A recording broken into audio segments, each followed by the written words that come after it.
Welcome to G Fun Facts Online. Think about the last time you grabbed a coffee. A simple act, right? But that single cup connects you to a multi-billion-dollar global industry, centuries of history, and a complex social stage where we perform our identities. Today, we're deconstructing the economics and sociology of modern cafe culture, from the bean to the barista and beyond. The simple act of grabbing a coffee is packed with economic forces and social meanings, from the global commodities market all the way to the intimate performance of who we are. To understand the modern cafe, we have to appreciate its history. Let's rewind to 16th century Ottoman Turkey. Here, coffee houses called Café canes were revolutionary. In a society with few other public social outlets, they were unique spaces where men of all social standings could gather, talk, and trade ideas.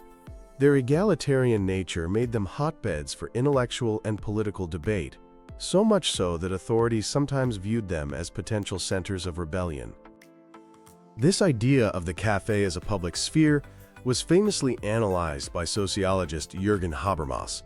He argued that the coffeehouses of 17th and 18th century Europe were crucial for developing a new kind of public life.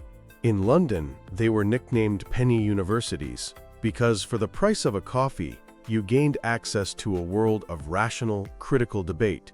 They were places where literature, politics, and commerce were discussed openly, helping to form the very concept of public opinion that could challenge the state. Early newspapers like The Tatler and The Spectator were even written in and about the conversations happening inside them. They were the internet forums of their day. While these historical cafes were social centers, their economics were simple. But the story of the coffee bean itself has always been one of global trade and exploitation. As coffee spread from Ethiopia to European colonies, it became a key part of imperial trade, shaping entire national economies. The journey of that bean from a farm in a developing nation to your cup is a story of complex supply chains and economic power imbalances that still exist today. Fast forward to today, and the simple coffee shop has become an economic behemoth. The global coffee shop market was valued at around $237 billion in 2019 and continues to grow. In the United States alone, the industry contributed over $343 billion to the economy in 2022 and supported more than 2.2 million jobs. That's a massive footprint, stretching from a coffee farm in a tropical climate to the roasters, packagers, and millions of baristas worldwide. Within this massive market, the cafe landscape is a battlefield dominated by two primary business models: the global chain and the independent shop. The undisputed king of chains, Starbucks, built an empire on one key principle: standardization. No matter where you are in the world, a Starbucks offers a predictable, reliable experience. They didn't just sell coffee. They masterfully marketed the concept of the third place, a dependable, comfortable space between home and work. Their business model relies on aggressive real estate strategies, often clustering stores to block out competitors, and a powerful digital presence, with their mobile app driving a huge portion of sales. They thrive on economies of scale and brand loyalty, built on pure consistency and convenience. On the other side of the battlefield, you have the independent cafes. They fight back with what the chains can't easily replicate: authenticity and local character. Many of them champion the third wave of coffee, which treats coffee as an artisanal product, like fine wine. They focus on high-quality, single-origin beans and specific, meticulous brewing methods. Where chains offer uniformity, independents offer uniqueness. Their decor might feature local artists. Their beans might come from a specific micro-lot farm they have a relationship with. And their service is often more personal. These cafes become cultural anchors in their neighborhoods, fostering a sense of community. But they face significant challenges, including higher costs for specialty beans and the constant struggle to compete with the marketing budgets of the giants. So what exactly are you paying for in that $5 latte? It's not a simple calculation. The price is the result of deliberate strategies that balance costs, competition, and what you, the customer, think it's worth. The most basic method is cost plus pricing. A café calculates the total cost of the beans, milk, cup, and lid, then adds a set markup to cover rent, labor, and utilities, and hopefully make a profit. Then there's competitor-based pricing. Especially in crowded urban areas, cafes have to be aware of what the shop next door is charging. They might set their prices in line with or just below the competition to attract customers who are sensitive to price. But the most powerful strategy in the modern cafe is value-based pricing. This is where a cafe sets its prices based on the perceived value of the entire experience. A beautiful ambiance, exceptional service, and artisanal coffee can command a higher price because the customer is willing to pay for more than just the liquid in the cup. This is the heart of the experience economy, where the feeling and atmosphere are as much a part of the product as the coffee itself. And of course, there are psychological tricks, like pricing something at $4.99 instead of $5, or bundling items to create a perceived bargain. But here's the catch. While the gross profit margin on a single beverage can be high, often around 80%, the crushing overhead costs of rent and labor can quickly eat it all away. Survival depends on masterful management and strategies to increase sales through things like loyalty programs and menu diversification. Lately, both consumers and the industry have started asking more questions about where our coffee comes from. This focus on ethics has given rise to two prominent models, fair trade and direct trade. Fair trade is a formal certification system. It sets a minimum price for coffee beans to protect farmers from wild market volatility. It also establishes standards for labor rights and environmental practices. It primarily works with farmer cooperatives and provides a crucial safety net for growers. Direct trade, on the other hand, is a model often favored by third-wave specialty roasters. It's all about building direct, personal relationships with coffee farmers.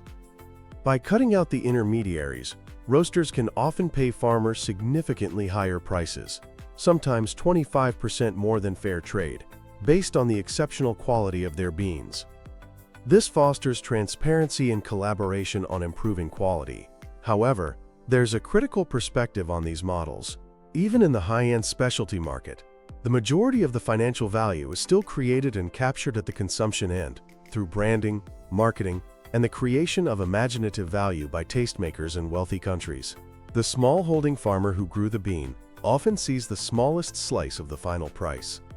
Furthermore, the coffee production sector continues to face immense challenges, including persistent labor shortages, poor working conditions, and the ever-growing threat of climate change on crop yields.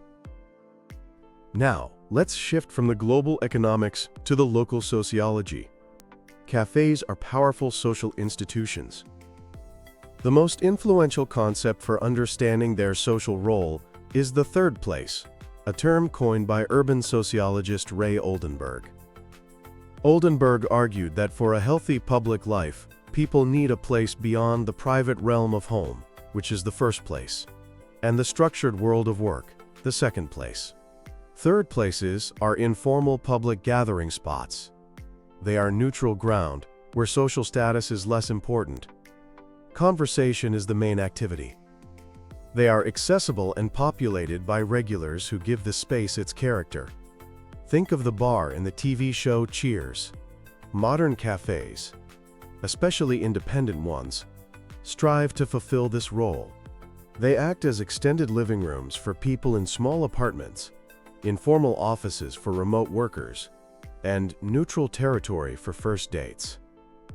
They provide a space for what's known as public familiarity, the comfort of being among other people without the pressure of direct interaction. It's the satisfying feeling of being alone, together. The tension between chains and independence is also deeply sociological. Starbucks successfully commodified the idea of the third place, offering a predictable version of it everywhere. But critics argue that this standardization makes it less of a true, community-focused hub and more of a transactional space. Independent cafes often define themselves in direct opposition to this, emphasizing their authenticity and deep connection to their specific neighborhood. Supporting a local cafe can feel like an act of cultural resistance against globalization. And what you drink, and where you drink it, has become a powerful marker of social identity. The French sociologist Pierre Bourdieu's concept of cultural capital is perfect here. He argued that social status isn't just about money, but also about the knowledge, skills, and tastes that a society values. Taste is a way for people to distinguish themselves. This is on full display in modern cafe culture.